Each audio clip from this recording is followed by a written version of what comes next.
Now, painting your walls and trim in an area like this that only has an 8-foot ceiling is very easy. It gets a little more complicated when you get to the stairway. Joe, I see you're working off some scaffolding here. Yeah, how you doing, Danny? Doing good. Yeah, what we have here is a pretty typical staircase where we've got about a 12 or 13-foot high ceiling. So to paint it using just one extension ladder would be a bit of a hassle because you'd be moving it all around. So what we have here is actually we're using 2 ladders.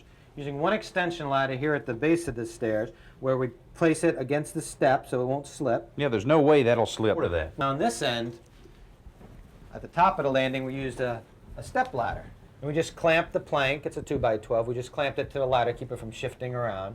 And then you can adjust this up or down. Now you could actually not even use that ladder, I guess, and lay it right on the landing or on some of the steps. Right, depending on how tall you are or how high your ceiling is, you could put it right on the landing. I wouldn't put it on the step though because it's pretty shallow and it could slip off.